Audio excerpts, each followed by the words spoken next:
The heavy oak door slammed shut with a finality that shook the foundations of Emmanuel's world. In that instant, as he stood alone on the rain-slicked steps of his family's sprawling Austin estate, he understood that his parents' love had always come with strings now severed because he had dared to reveal he was gay and in love with Dominic. Rain mixed with the tears on his cheeks as Emmanuel clutched his suitcase, the one his mother had bought him for college graduation years earlier, now feeling like a cruel reminder of everything he was losing. His father, Richard Thompson, the real estate tycoon, who built an empire from nothing, had stared at him across the mahogany dinner table with eyes full of disgust. "Get out of my house," he had snarled after Emmanuel's quiet confession.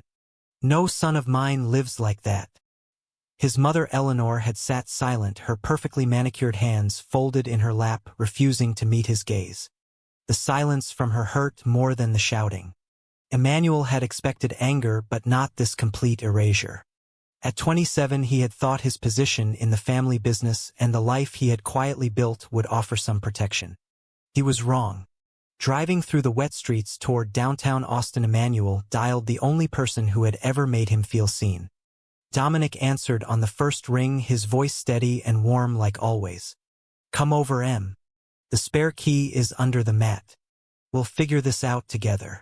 Those words were the lifeline Emmanuel needed. Dominic, a high school history teacher with a gentle smile and an unshakable moral compass, had been his secret anchor for 3 years.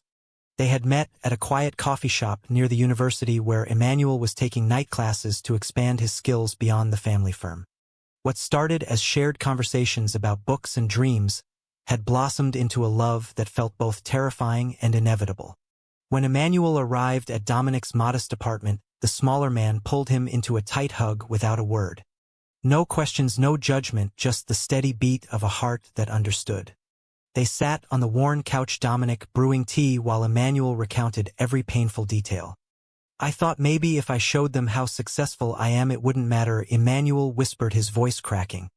Dominic squeezed his hand. "Their loss doesn't define your worth. You're still the same man I fell in love with, the one who volunteers at the animal shelter and remembers my mother's birthday." That night, as they lay side by side, Emmanuel stared at the ceiling, wondering how a single conversation could unravel 27 years of identity. The next morning, reality hit harder. His bank accounts linked to the family trust were frozen. His company email bounced back. Colleagues who had once laughed at his jokes now avoided his calls.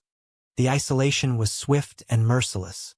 Emmanuel found a temporary job at a local property management firm, earning far less than before, but it was honest work. Dominic's apartment became their sanctuary, filled with late-night talks and quiet support. Friends from the city rallied around them. Sarah, a lesbian colleague from the firm, brought over casseroles and fierce advice. "Family isn't always blood, Em. Sometimes it's the people who choose you every single day." Emmanuel nodded, but the ache in his chest lingered. He replayed the dinner scene, endlessly questioning if he could have phrased it differently or waited longer. Dominic never pushed, only listened, and reminded him that living authentically was its own victory. Weeks turned into months, and Emmanuel began to rebuild piece by piece. He joined a local support group for gay men navigating family estrangement, where stories of similar pain and eventual strength gave him hope. Yet deep down he wondered if his parents ever thought of him.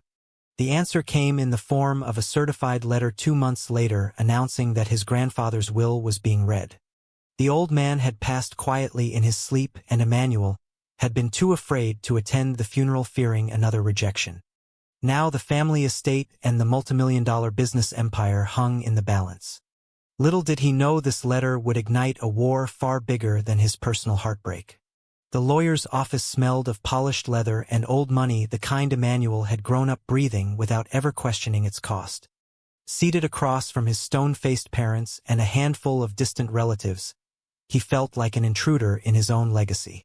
The reading of his grandfather's will unfolded like a slow-motion train wreck. Grandpa Harlan Thompson, the patriarch who had taught Emmanuel to fish and ride bikes, had left the bulk of his holdings, the sprawling ranch, the downtown office towers, and controlling shares in the family company, directly to him, with one unusual stipulation. "To my grandson Emmanuel, who alone understood the true value of legacy," the document read. Richard's face turned purple. "This is preposterous," he bellowed, slamming his fist on the table. The boy abandoned us. He has no right. The lawyer, a neutral third party, cleared his throat and continued. The will explicitly disinherited Richard and Eleanor, citing years of emotional distance and conditional affection. Whispers rippled through the room. Emmanuel sat frozen, his mind reeling. Grandpa had known. All those quiet afternoons on the porch, the old man must have sensed his grandson's truth and chosen to honor it in death. Dominic waited outside in the parking lot, leaning against his reliable sedan. When Emmanuel emerged, pale and shaken, Dominic didn't ask for details right away. He simply drove them to their favorite park, where they walked in silence until Emmanuel could speak. "They hate me more now," he said, staring at the ducks on the pond. "The will gave me everything, and they're already talking lawsuit." Dominic stopped and turned him gently by the shoulders. "This isn't about money, Em. It's about control. Your grandpa saw the real you, and that's a gift. Whatever comes next, we face it side by side." Those words anchored Emmanuel through the following weeks as the legal storm gathered. Richard filed suit, immediately claiming undue influence and mental incompetence on Grandpa Harlan's part. Tabloids caught wind, somehow printing headlines about the gay heir and the family fortune feud. Reporters camped outside Dominic's apartment complex, forcing the couple to slip out the back alley for groceries. The public outrage began as a slow burn. Conservative outlets painted Emmanuel as a greedy opportunist who had betrayed family values. Progressive voices hailed him as a symbol of progress, standing against generational bigotry. Social media exploded with hashtags and hot takes, dividing the nation overnight. At work, Emmanuel's new boss pulled him aside one afternoon. "I support you, kid, but the press is bad for business. Maybe take some time off." The rejection stung, but Emmanuel understood. He spent his days helping Dominic grade papers and volunteering at the LGBTQ youth center downtown, where he met teenagers facing their own coming-out battles. Their wide-eyed hope reminded him why authenticity mattered. One evening, after a particularly vicious online attack, Emmanuel broke down in Dominic's arms. "Maybe I should just walk away from it all. The money isn't worth losing you." Dominic held him tighter. "You're not losing me. But running away would mean letting them win. Your grandpa believed in you. I believe in you. Fight for what's rightfully yours, not for revenge, but for the life you deserve." Inspired, Emmanuel hired his own attorney, a sharp young woman named Lena, who specialized in contested wills. Together they pored over documents late into the night, uncovering emails where Richard had pressured Grandpa Harlan to rewrite the will years earlier. The evidence was damning, yet the emotional toll mounted. Emmanuel's sleep grew restless, haunted by nightmares of his father's disappointed face. Dominic noticed the strain and suggested a weekend getaway to a quiet cabin in the hill country. There, under starlit skies, they talked about the future beyond the lawsuit. "When this is over," Dominic said softly, "I want us to build something permanent. A home. Maybe even adopt a dog." Emmanuel smiled for the first time in days, feeling the first stirrings of hope. Back in Austin, the lawsuit escalated. Court dates were set, depositions scheduled. Richard's legal team leaked private family photos to the press, twisting Emmanuel's childhood into a narrative of rebellion. The public fury intensified with protests outside the courthouse, both for and against. Emmanuel stood on the steps one morning, facing cameras, his voice steady as he issued a simple statement. "This isn't about money. It's about a grandfather's final wish and a son's right to live truthfully." The clip went viral. Strangers sent messages of support while others hurled insults. Through it all, Dominic remained his rock, quietly sacrificing overtime hours to cover their bills. Yet cracks began to form. One night, after a heated argument with Lena about strategy, Emmanuel snapped at Dominic over something trivial. "You don't understand the pressure," he shouted, then immediately regretted it. Dominic's hurt expression lingered long after the apology. Emmanuel realized the fight was changing him, testing the very love that had saved him. As the trial loomed closer, he vowed not to let bitterness win. Little did he know the greatest betrayal was yet to come from within his own circle. The courtroom in downtown Austin buzzed with tension, the air thick with anticipation as spectators crammed into every available seat. Emmanuel sat at the plaintiff's table, his crisp suit feeling like armor against the stares. Dominic occupied the front row, offering silent encouragement with every glance. Richard and Eleanor sat opposite their lawyers, shuffling papers like generals preparing for battle. The judge, a no-nonsense woman in her 50s, called the session to order, and the inheritance war officially began. Lena opened with a compelling argument highlighting Grandpa Harlan's sound mind and clear intent. She presented medical records and witness statements from the old man's caregivers proving he had been lucid until the end. Emmanuel took the stand next, his hands steady despite the pounding heart. He recounted childhood memories of fishing trips and quiet conversations where Grandpa had said, "Be true to yourself, son. The rest will follow." The courtroom fell silent as he spoke of the dinner where his parents had disowned him. "I never asked for the money," Emmanuel testified. "But I won't let their prejudice erase my grandfather's last wish." Cross-examination was brutal. Richard's attorney painted him as an opportunist who had hidden his sexuality for years to secure his place in the company. "Isn't it convenient," the lawyer sneered, "that you only came out after learning of the will?" Emmanuel met the accusation with quiet dignity. "I came out because living a lie was killing me. The timing was coincidence, not conspiracy." During a recess, Dominic pulled him aside in the hallway. "You're doing amazing, Em. I'm so proud." Their brief hug was captured by a photographer and splashed across evening news, fueling the national debate. Back home that night, Emmanuel scrolled through comments, some praising his courage, others calling him a homewrecker. The pressure mounted when an old family friend approached him privately, offering a settlement if he would renounce the estate and disappear. Emmanuel refused, but the offer planted seeds of doubt. Was the fight worth the endless scrutiny? Sarah from the support group visited with takeout and wisdom. "You've grown so much already. Don't let them dim that light." Yet Dominic seemed distant lately, working longer hours and avoiding deep conversations. Emmanuel chalked it up to stress until he overheard a phone call one evening. Dominic was speaking to someone about protecting Emmanuel from himself. Confusion turned to hurt. Was his partner losing faith? The next court day brought explosive testimony. A former business partner of Richard's admitted under oath that the family had manipulated Grandpa Harlan's medications to influence earlier will changes. The revelation shifted public opinion dramatically. Protests swelled outside the courthouse with signs reading, "Love over legacy," and "Justice for Emmanuel." News vans from major networks arrived, turning the case into a symbol of broader cultural wars. Emmanuel's inbox flooded with messages from young gay men across the country sharing how his stand gave them strength. He read every one late at night, tears in his eyes. Dominic noticed the shift and finally opened up during a quiet dinner. "I was scared, Em. Scared the money would change us or that you'd choose the fight over us. I talked to a counselor about it." The misunderstanding cleared with honest tears and renewed promises. Their bond strengthened, forging deeper trust. As the trial entered its final phase, Lena uncovered one last piece of evidence, an old letter from Grandpa Harlan to Emmanuel written months before his death. It read simply, "Forgive them if you can, but never forget who you are." Reading it aloud in court, Emmanuel's voice broke for the first time. The gallery murmured in sympathy. Richard looked away for the first time, showing a flicker of regret.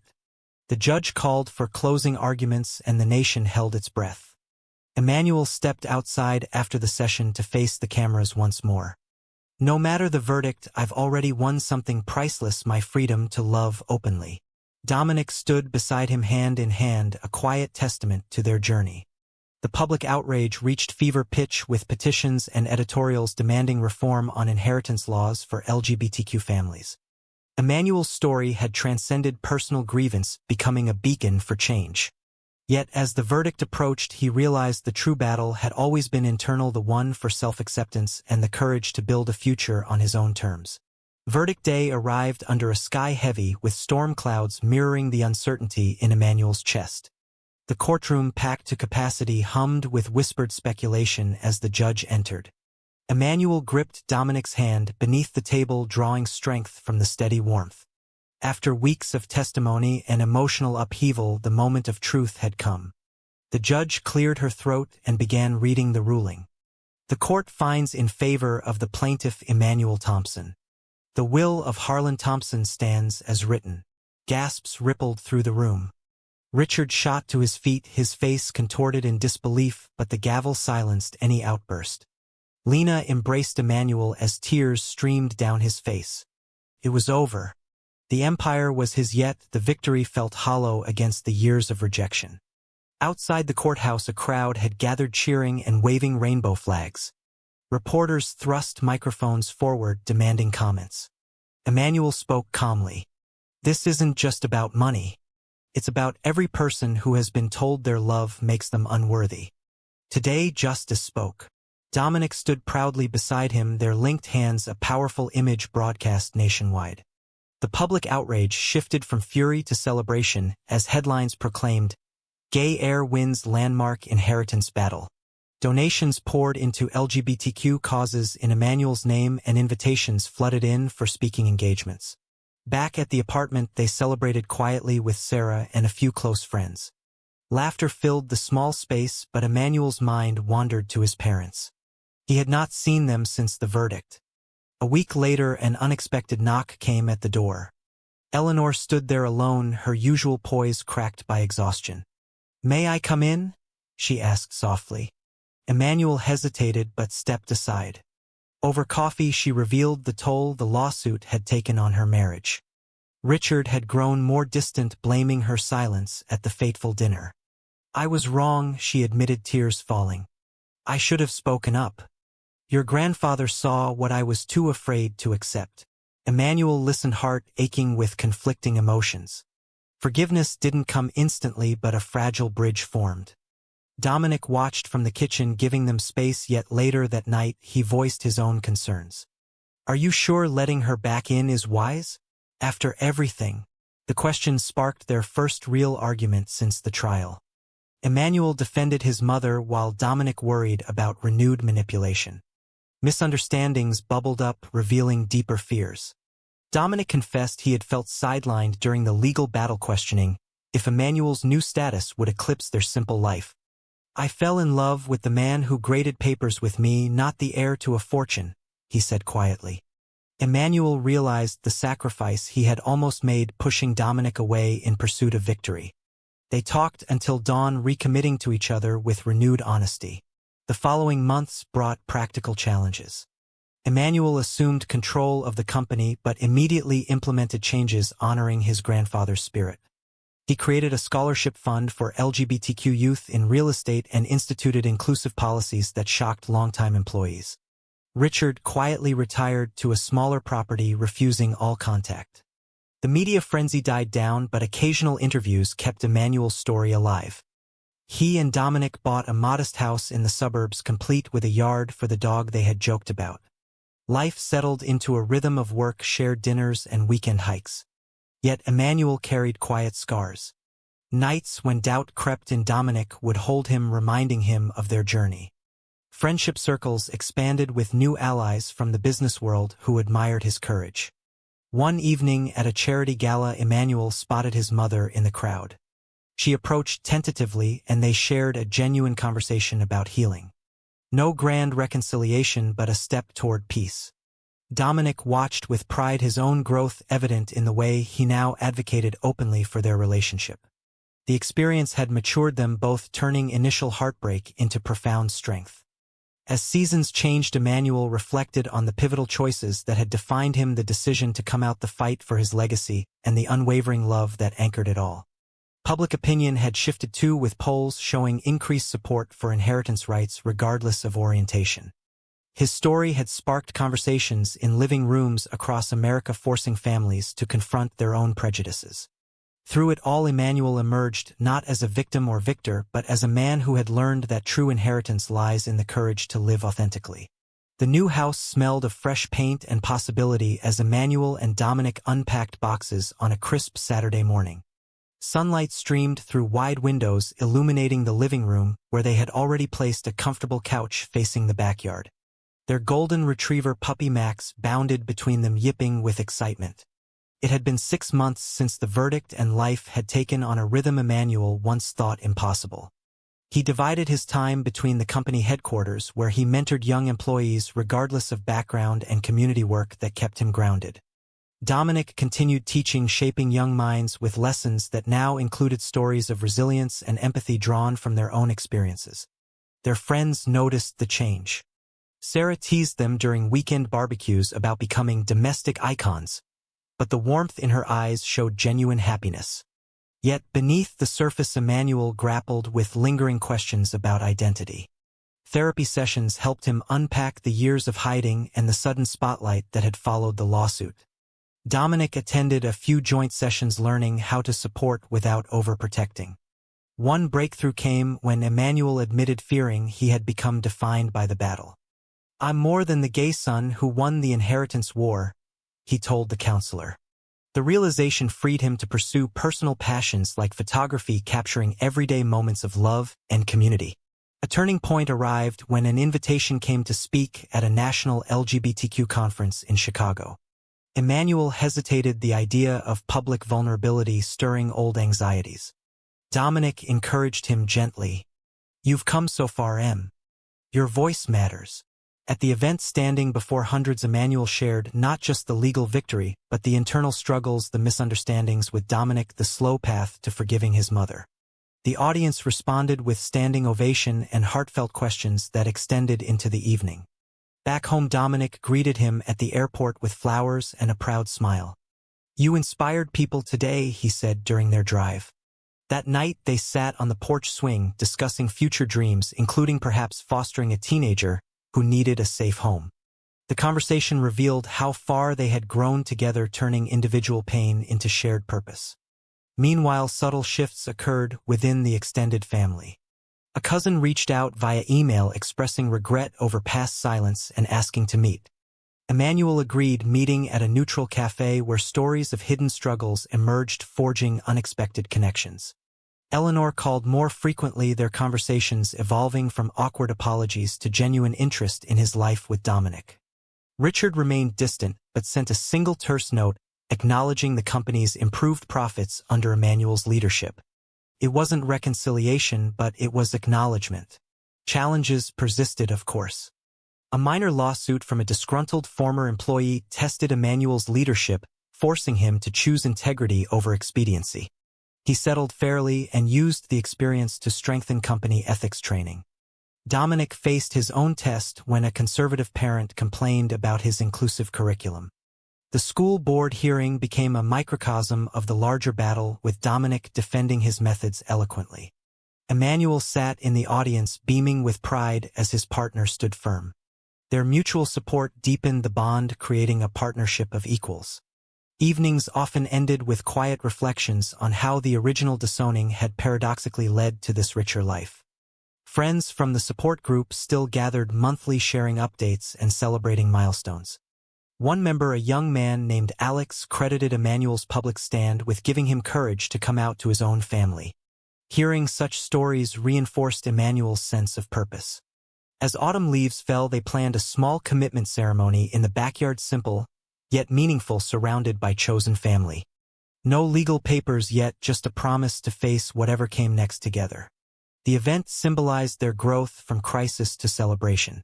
Public interest had waned, but the impact lingered, inspiring documentaries and articles that kept the conversation alive. Emmanuel occasionally received letters from strangers whose families were healing because of his example. He answered each one personally, a quiet way of paying forward the grace he had received. Through every high and low, the core truth remained: love, when nurtured through conflict and understanding, could transform even the deepest wounds into sources of strength. Dominic's steady presence reminded him daily that the greatest inheritance was not property, but the courage to love openly and the wisdom to build a life true to oneself. Winter brought a gentle hush to their suburban home as Emmanuel and Dominic decorated a modest Christmas tree with ornaments collected from travels and memories. Max, the puppy, now fully grown, lounged by the fireplace while soft music played in the background. It had been nearly a year since the courtroom victory, and the transformation in Emmanuel's life felt both profound and natural. The company thrived under his leadership, with new initiatives supporting diverse talent and community housing projects that honored his grandfather's legacy in unexpected ways. Dominic had received a promotion to department head at school, his innovative teaching methods now adopted district-wide. Their commitment ceremony the previous autumn had solidified what words alone could not, a lifetime promise rooted in resilience and joy. Family ties continued to evolve slowly. Eleanor visited regularly, bringing homemade pies and stories of her own quiet growth. She and Dominic bonded over gardening tips, creating an unlikely but warm connection. Richard sent holiday cards this year and signed but present a small crack in the wall of silence. Emmanuel chose not to push, knowing some bridges required time. One evening, as they sat reviewing old photos, Emmanuel paused on an image from the night he had been disowned. The pain had faded, replaced by gratitude for the path it had forged. "I never imagined we'd end up here," he told Dominic. "Stronger together because of everything we faced." Dominic smiled, pulling him close.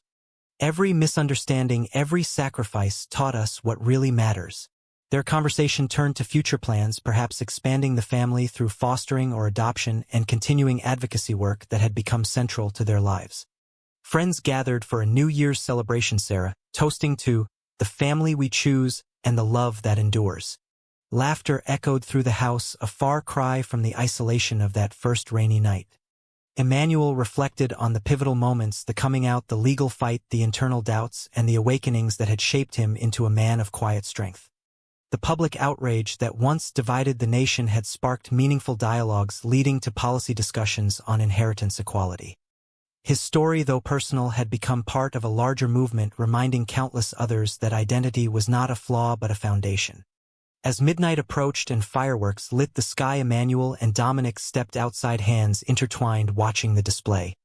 "True or false?" Emmanuel whispered with a playful smile. "Blood is always thicker than love?"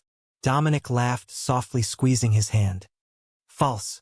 Love is what we make it, and ours built an empire no one can take away." The answer lingered in the crisp air, a perfect close to their journey, yet the beginning of whatever came next. True or false?